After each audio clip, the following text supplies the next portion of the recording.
wabarakatuh. Perkenalkan, nama saya Sifu Aulia Rahman dengan NIM 232401085, kelas A semester 3, Sekolah Tinggi Ilmu Syariah Nahdlatul Ulama. Di sini saya akan menjelaskan sedikit tentang hukum pidana. Oke, yang pertama adalah pengertian hukum pidana dan ruang lingkup hukum pidana.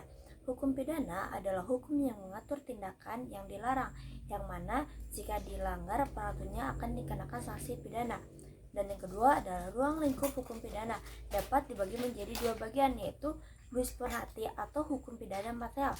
Jus penalti adalah sejumlah peraturan yang mengandung perumusan peristiwa pidana dan ancaman hukumannya. Dikenal juga dengan hukuman pidana substansi atau aturan hukum mengenai diksi yang diancam dengan hukuman pidana, antara lain tentang apa, siapa, dan bagaimana suatu hukuman bisa dijatuhkan sesuai KUHP dan berbagai peraturan pidana lainnya yang di luar KUHP. Sederhananya, hukum pidana materi bisa dikatakan sebagai hukum sanksi.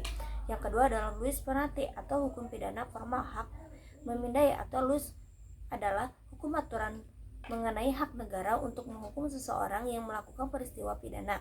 Ketentuan hukum ini menyangkut tata cara dan proses pelaksanaan atau penguasaan dalam menindak warga yang didakwa dan pertanggungjawabannya atas deli apa yang dilakukannya.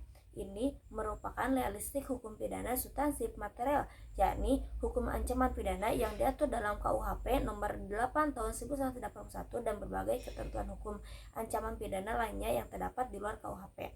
Dan adapun sifat-sifat hukum pidana, kebanyakan sarjana berpendapat bahwa hukum pidana adalah hukum publik, di antaranya sebagai Simon, Pompe, Van Hamme, dan yang lainnya. Hukum pidana merupakan bagian dari hukum yang bersifat publik karena mengatur hubungan antara warga masyarakat dengan negara. Hal ini berbeda dengan hukum perdata yang bersifat privat yang mengatur hubungan antara warga masyarakat satu sama lain dengan warga masyarakat yang lainnya.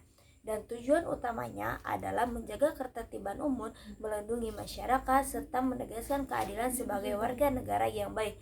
Kita wajib menaati ketentuan hukum pidana yang berlaku.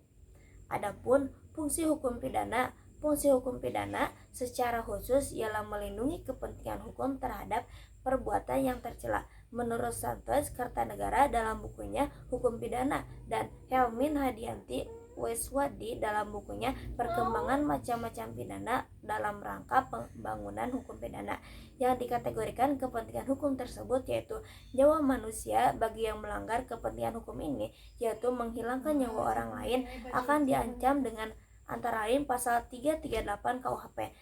Manapun perbuatan tersebut dilakukan dengan perencanaan akan diancam dengan ketentuan pasal 340 KUHP. Demikian juga mana pula perbuatan atau tindakan dilakukan karena kelalaiannya hingga menyebabkan kematian orang lain, maka akan diancam dengan pasal 359 KUHP.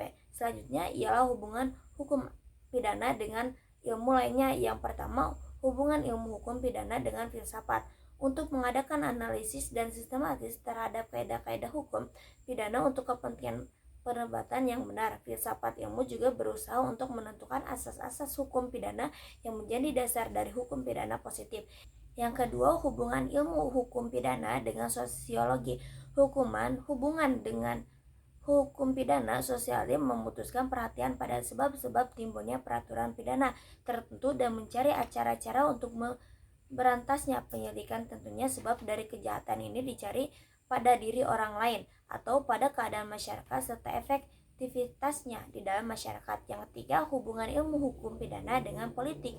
Hubungan hukum pidana dengan politik yaitu bagaimana hukum pidana dapat dirumuskan dengan baik dan memberikan pedoman kepada pembuat undang-undang atau kebijakan legislatif, kebijakan aplikasi atau kebijakan yudikatif, dan pelaksanaan hukum pidana atau kebijakan eksekutif. Yang keempat, hubungan hukum pidana dengan logika.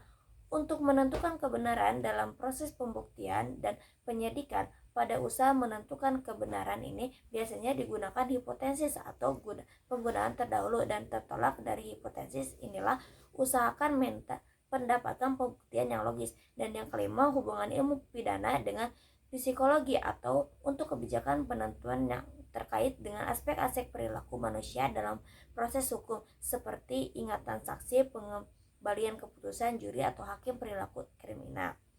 Sekian dari saya. Apabila ada kesalahan, wassalamualaikum warahmatullahi wabarakatuh.